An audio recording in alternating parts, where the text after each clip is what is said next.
Allahumma salli wa sallim ala sayyidil abrari Muhammadin khairil anam alladhi tughna bihil hawaijul anam wa turzaqu bihil khalaiq walau fil manam wa yusalu bihi kullul madlubi wal maram wa barik alaihi ya rabbi bi'adadi kulli malaikatikal kiram wa ala alihi wa sahbihi ahli tayyibin al-kiram. Amma ba'du, rabbi israh li sadri wa yassir li amri wahlul 'uqdatam min lisani yafqahu qawli.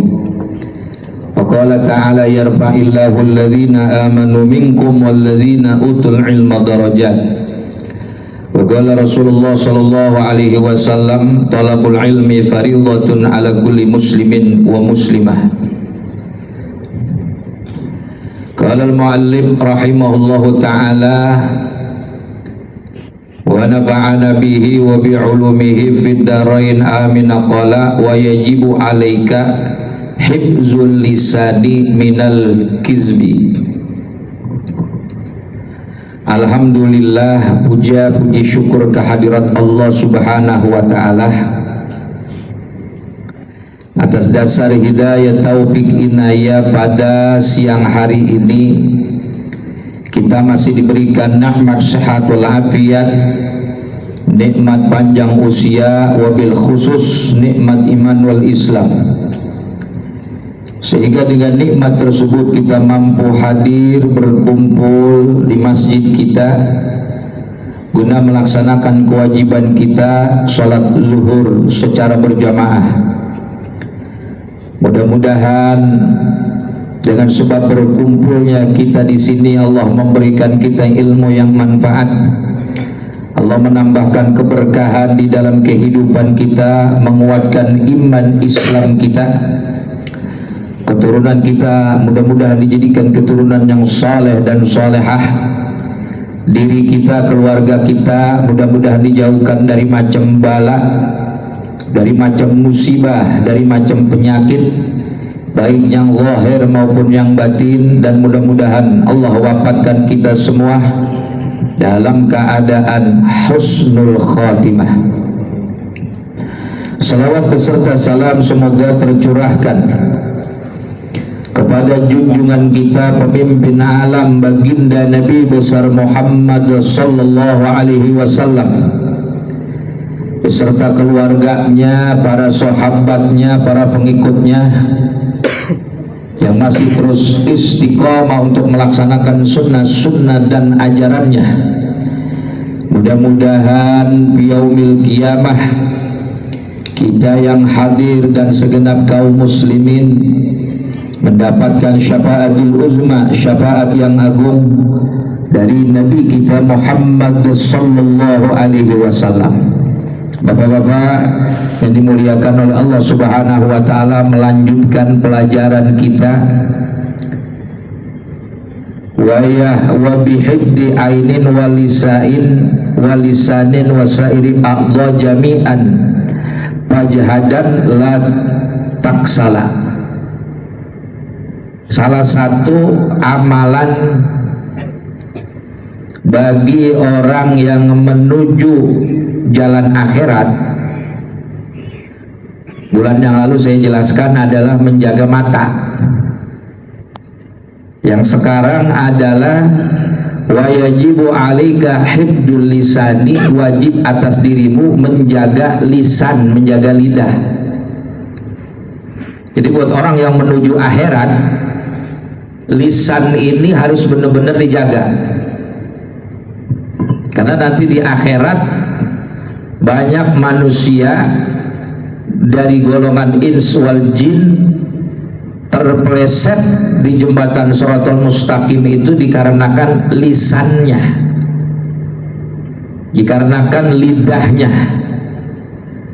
Qala ta'ala innama yabtaril kadhib alladzina la yu'minuna bi ayatillah wa ulaika humul kadzibun. Orang-orang yang membikin kedustaan, yang membuat-buat kabar bohong, Alladzina la yu'minuna bi ayatillah, hanya orang-orang yang tidak beriman terhadap tanda-tanda kebesaran Allah. Jadi orang yang tidak beriman kepada Allah dalam ayat ini adalah yabtaril kadziba, bikin-bikin cerita, bikin-bikin suatu peristiwa yang hoax, yang bohong. Wa ulaika humul kadzibun, merekalah itu orang-orang yang biasa membuat kedustaan. Surat An-Nahl. Jadi itu ayatnya, innama yaftaril kadzibal ladzina la yu'minuna bi ayatillah wa ulaika humul kadzibun.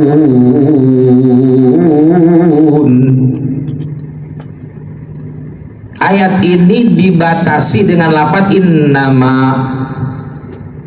Innama itu hanya, diterjemahkan ke dalam bahasa Indonesia hanya, berarti tidak ada yang lain, cuma. Jadi orang-orang yang membuat kabar berita kejadian yang bohong hanyalah, berarti tidak ada yang lain, orang-orang yang tidak beriman terhadap tanda-tanda kebesaran Allah, dan mereka itulah orang-orang kadzibun yang berbuat dusta.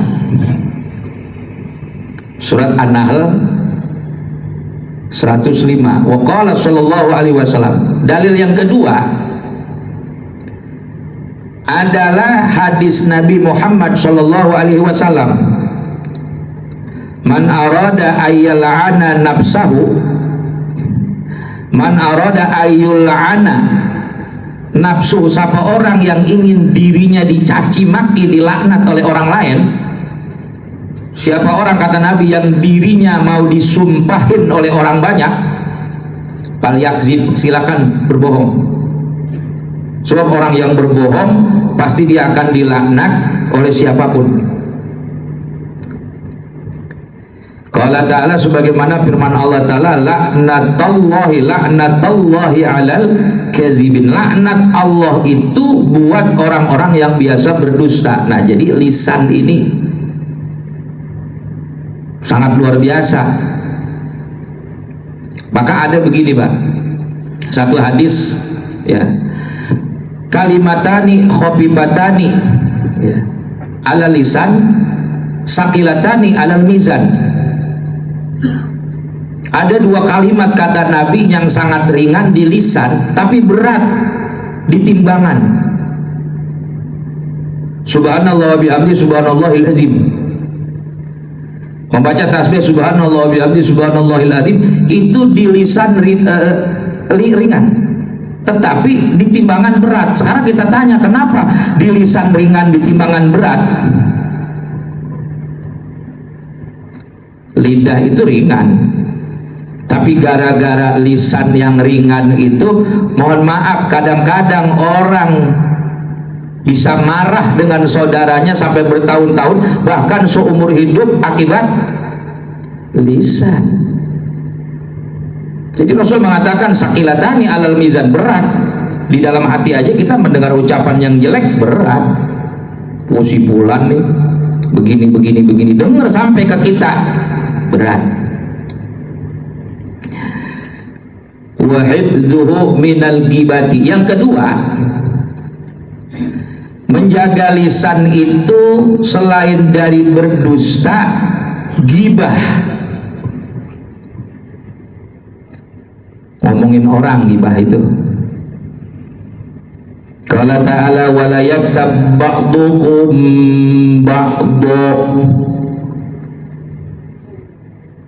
Ya ayyuhalladzina amanu jtanibu katsiran minadh-dhanni inna ba'dadh-dhanni itsm wala tajassasu wala yaktab ba'dukum ba'du. Janganlah sebagian kalian menggunjing sebagian yang lain. Bahkan hadis Nabi mengatakan, wa qala sallallahu alaihi wasallam, kulul muslimin alal muslim haramun damuhu wa maluhu wa irduhu. Orang muslim dengan muslim yang lain, darahnya, hartanya, kehormatannya haram. Jadi kita nggak boleh menyakiti saudara kita, hartanya, darahnya, kehormatan, jangan sampai kita usik. Minimal mengusiknya itu dengan menggibah. Pernah satu hari Rasulullah tuh kasih punya istri Sayyidatina Siti Aisyah binti Abi Bakrin As-Siddiq. Siti Aisyah ini Pak, wanita yang paling cerdas sekolong langit. Bahkan hadis yang diriwayatkan oleh beliau saja lebih dari 2000 hadis oleh Siti Aisyah ini. Sampai Nabi ngomong nih, kalau ada perempuan seluruh alam ditimbang ilmunya dengan ilmunya Siti Aisyah, la rajahat ulumuha, ilmunya pasti tinggian Siti Aisyah.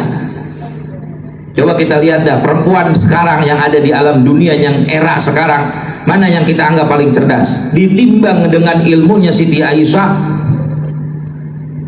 Ada tuh kitab namanya At-Tashrifil Fiqhi wal Islam, karangan Profesor Dr. Khalil Mana Koton, seorang dosen kuliah di Madinah. Dia punya buku kitab At-Tashrifil Fiqhi wal Islam, syariat, fikih, dan perkembangan Islam gitu. Dimulai dari masa era sahabat. Jadi setelah wafat Rasul, maka keagamaan itu yang ngurusin adalah sahabat.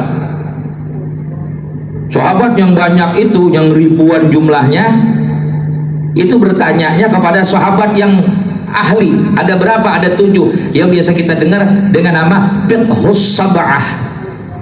Kalau bacaan qiraat ada namanya qiraah sab'ah. Ini ada fikih yang 7. Kenapa fikih yang 7? Karena ada sahabat yang ahli fikih. Sahabat Nabi ada 7 orang yang masuk kategori fikih sahabat itu, selain daripada Ibnu Umar, Umar bin Khattab, Abu Bakar, Ali bin Abi Thalib, diantaranya seorang wanita yaitu Ummul Mukminin Sayyidatina Siti Aisyah. Ini Aisyah, semua sahabat nanya ke Siti Aisyah, saking alimnya. Maka kalau kita belajar ilmu hadis, an Aisyah radhiyallahu anha, begitu pasti. Ini hadis diriwayatkan dari Siti Aisyah. Datanglah beliau ke baginda Rasul, ya Rasulullah, ada apa wahai istriku? Aku memohon restu, izin. Kemana? Ingin ke rumah ayahku Abu Bakar Siddiq. Itu perempuan zaman dulu, keluar ke rumah bapaknya sendiri minta restu dengan suaminya. Ya kalau kita udah sampai rumah mertua, dia baru WA. Biasanya gitu, udah nyampe rumah, udah makan, baru WA.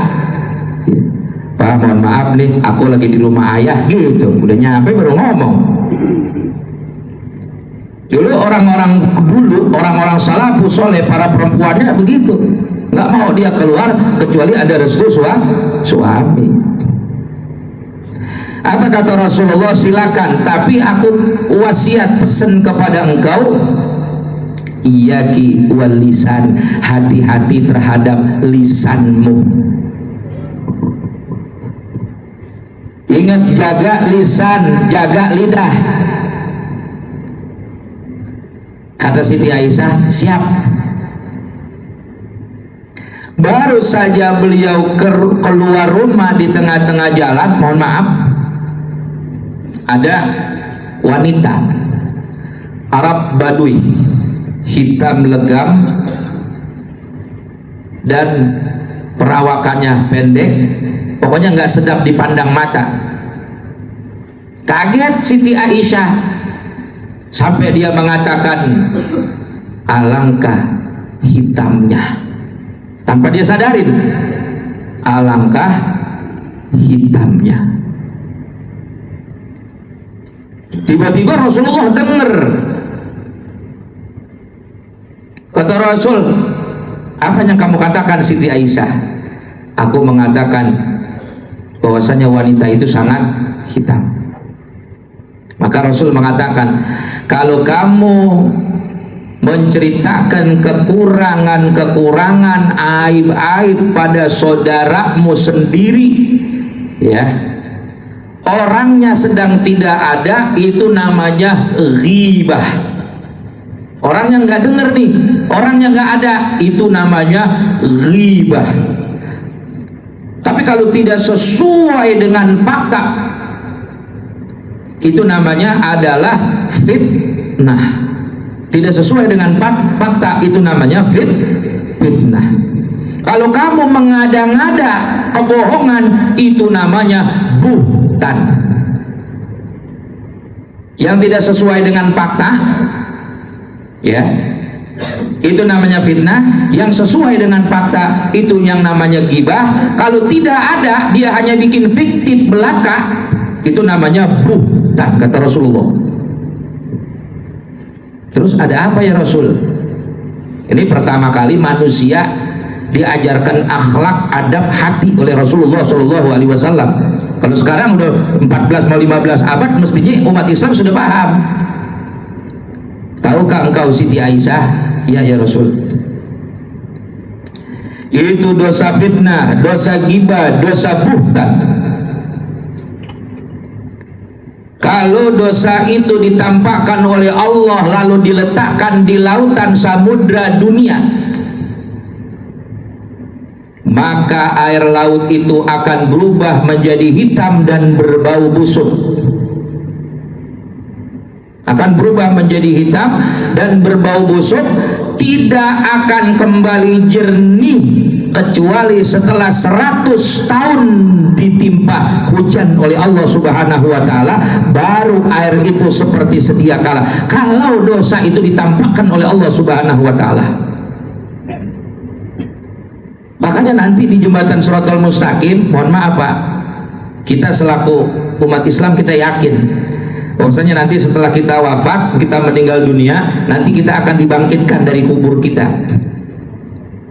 Innama nahnu nuhyil mauta wa naktubu ma qaddamu wa atharahum. Surat Yasin. Inna nahnu nuhyil mauta. Kami yang menghidupkan yang mati. Kalau kita nanti sudah mati, mauta, kami hidupkan lagi. Bukan hanya sekedar hidup, wa naktubu ma qaddamu wa atharahum. Kami tulis apa yang dulu di alam dunia mereka kerjakan dan bekas-bekasnya ditulis. Wa kulla syai'in ahsaynahu bi imamin mubin. Setiap sesuatu kami tulis pada kitab induk yang nyata yang disebut Lauhil Mahfuz. Ada tulisannya. Umur sekian ada. Akil balik dari 15, 16, 17, 18, semua ada. CCTV Tuhan itu lebih hebat. Ada tulisannya. Oh, si fulan berbuat maksiat. Oh, si fulan melaksanakan amal soleh. Semuanya ada, dan cilakanya diperlihatkan oleh manusia sejagat nanti di padang mahsyar. Catatan kita baik kelihatan, catatan kita buruk kelihatan. Nggak ada yang tersembunyi bagi Allah. Makanya kita berdoa, Allahumma astur auratina wa uyubana biyaumi la yanfa'u malun wala banun illa man atallah biqalbin salim. Ya Allah, moga Engkau menutup aib kami, dosa-dosa kami, kesalahan kami. Biyaumi la yanfa'u malun wala banun, pada suatu hari tidak bermanfaat harta anak, illa man atallah biqalbin salim, kecuali orang yang datang menuju kepada Allah dalam keadaan hati yang selamat. Nanti kelihatan semuanya. Semua kelihatan, dan kita akan lewat ketika dihisab. Lisan ini dihisab oleh Allah Subhanahu wa Ta'ala. Kalau sebelum akil balik nggak ada hisab, Rufi al-qalamu an salasin, kata Nabi, diangkatkan kolam dari 3 perkara, diantaranya anak-anak. Sebelum akil balik nggak ada kita hitungan hisaban, tapi setelah akil balik sampai sekarang, sampai menutup mata, itu lisan kita itu dihisab, dihitung oleh Allah Subhanahu wa Ta'ala. Bukan hanya dihitung, ditimbang. Bagaimana timbangannya? Wallahu a'lam. Nanti akan melewat jembatan Shiratal Mustaqim yang lurus, ilaman atallah biqalbin salim, orang yang datang dalam keadaan hati yang bersih lewat jembatan Shiratal Mustaqim mulus. Disitulah akan tergelincir, akan terlihat siapa yang imannya paling kuat, siapa imannya yang paling hebat, akan terlihat, Pak. Maka kembali lagi kepada hadis Nabi dalam kitab Tanbih. Pernah satu hari diceritakan oleh Al-Imam Abu Lis As-Samarqandi, satu hari Rasulullah dengan sahabat sedang ngobrol di kota Madinah. Coba kita lihat kota Madinah besar atau tidak? Luas nggak kota Madinah? Lumayan luas. Di situ ada beberapa sahabat, mungkin ada 10-15 sahabat. Di tengah-tengahnya Rasulullah tiba-tiba berhembus angin. Tiba-tiba berhembus angin, dan bukan hanya angin yang berhembus, tapi berhembus angin itu dengan bau busuk, sehingga para sahabat menekap hidungnya, dia tutup hidungnya. Rasulullah tidak ditekap oleh Rasul. Ketika semua sahabat itu heran, saling bertanya satu dengan yang lainnya, lalu Rasul bertanya, atadruna ma hadzal rih? Kamu tahu bau busuk apa ini? Qalu Allahu wa rasuluhu a'lam. Sahabat mengatakan, hanya Allah dan Rasulnya yang tahu. Saya nggak tahu ya Rasul.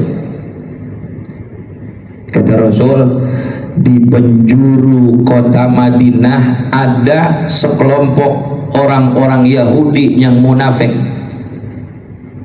Orang Yahudi yang munafik. Di depan kita dia mengatakan iman, mendukung perjuangan kita, tapi di belakang sekarang ini dia sedang gibah, sedang berbicara yang tidak enak terhadap kita selaku mukmin muslimin. Sehingga dosanya gibah itu diperlihatkan oleh Allah Subhanahu wa Ta'ala sedikit saja dalam bentuk bau busuk. Kamu tahu, nanti kamu akan pulang ke rumah, kamu tanya istrimu, nyium tidak bau busuk? Kamu nanti tanya lagi kepada anak-anakmu, tanya, nyium tidak bau busuk? Andai kata kamu bertanya kepada semua orang yang ada di kota Madinah, pasti dia akan mencium bau busuk itu. Kalau kamu telusuri apakah datangnya dari bangkai? Bukan, itu dari dosa orang-orang munafik, dosa daripada gibah. Pertanyaannya begini dulu, maka ada hadis Nabi begini, Pak. Abdul Qurni, Abdulnya masakku. Jadi sebersih-bersihnya zaman Nabi itu bersih. Utama summa ba'dau, lalu sahabat, lalu tabi'in, atba tabi'in, dan seterusnya. Bersihnya seapa? Andai kata ada sahabat yang dia berbuat maksiatnya kelihatan, itu bersih. Makanya nggak ada yang berani berbuat dosa. Andai kata ada satu orang, seperti tadi contohnya, satu orang berbuat ghibah, maka itu akan diperlihatkan oleh Allah. Jadi zaman dulu itu karena semuanya baik, ketika satu yang buruk akan terlihat jelek. Kalau sekarang sebaliknya. Sekarang bahaya lisan sudah kemana-mana. Saudara, semua orang ini boleh berekspresi, berbicara dengan gayanya masing-masing, dan juga dengan dasar keyakinannya masing-masing, sehingga sudah tidak tercium lagi. Ketiga, satu riwayat lagi sebelum saya lanjutkan.